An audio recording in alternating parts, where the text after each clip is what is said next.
প্রিয় দর্শক, আরেকটি ঐতিহাসিক ভিডিওতে স্বাগতম। আপনি কি কখনো এমন একজন ব্যক্তির গল্প শুনেছেন যিনি একটি সম্পূর্ণ শহর রক্ষা করার জন্য অপ্রতিরোধ্য প্রতিকূলতার বিরুদ্ধে দাঁড়িয়েছিলেন? আজ আমরা আপনাদের জন্য নিয়ে এসেছি অবিশ্বাস্য গল্প। 1187 সালে মহান মুসলিম নেতা সুলতান সালাউদ্দিনের নেতৃত্বে জেরুজালেমকে রক্ষাকারী আবেলান দ্য নাইটের ব্যালিয়ান ক্রুসেডারদের কাছ থেকে জেরুজালেম পুনরুদ্ধারের একটি অভিযান পরিচালনা করার সময় ক্রুসেডার বাহিনী বিভক্ত হয়ে দুর্বল হয়ে পড়ে এবং হ্যাটনের যুদ্ধে সালাউদ্দিনের স্মরণীয় বিজয়ের পরে ক্রুসেডার দুর্গগুলি একে একে পতন শুরু হয়। জেরুজালেম ক্রুসেডার রাজ্যের কেন্দ্রতে পরিণত হয়।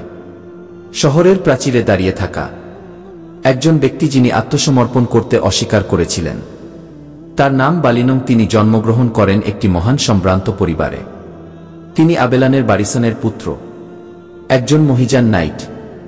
কিন্তু তার ভাগ্য তাকে একটি বিশাল দায়িত্বের ভারে নিক্ষেপ করে যখন ক্রুসেডার বাহিনী বালিয়ানকে ভেঙে চুরমার করে দিয়েছিল। নাইটদের একটি ছোট দল থাকা সত্ত্বেও জেরুজালেমের প্রতিরক্ষার দায়িত্ব দেওয়া হয়েছিল নাইটদের।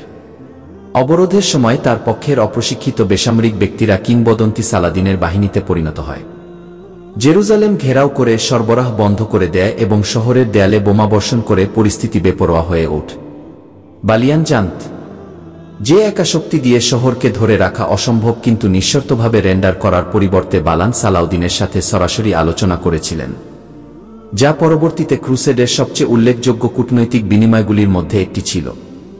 বালায়ান হুমকি দিয়েছিল ডোম অফ দ্য রক এবং চার্চ অফ দ্য হোলি সিলার সহ শহর ধ্বংস করে দেবে যদি সালাদিন আক্রমণ করে। তখন সালাউদ্দিনকে পুনর্বিবেচনা করতে বাধ্য করে। শেষ পর্যন্ত দুই নেতা এই শর্তে সম্মত হন যে শহরটি শান্তিপূর্ণভাবে আত্মসমর্পণ করবে এবং এর বিনিময়ে এর নাগরিকদের জীবন রক্ষা করা হবে। বীরত্ব ও করুণার জন্য সালাউদ্দিনের খ্যাতি এই আলোচনার সময় উজ্জ্বলভাবে অবাক করে দিয়েছিল, কারণ তিনি নিরাপদ পথের অনুমতি দিয়েছিলেন। 1187 সালের 2 অক্টোবর শহর থেকে হাজার হাজার খ্রিস্টান জেরুজালেম ছেড়ে দিতে বাধ্য হয়। শহরের লোকজনকে চলে যেতে দেওয়া হয়েছিল এবং খ্রিস্টান পবিত্র স্থানগুলিকে সংরক্ষণ করা হয়েছিল। বালিনের গল্প সেখানেই শেষ হয়নি। তিনি পরবর্তী ক্রুসেডারে গুরুত্বপূর্ণ ভূমিকা পালনকারী একজন গুরুত্বপূর্ণ কূটনীতিক এবং সামরিক নেতা হিসাবে কাজ চালিয়ে যান। আপনার যদি এই ভিডিওটি ভালো লাগে অবশ্যই লাইক, শেয়ার এবং সাবস্ক্রাইব করতে ভুলবেন না।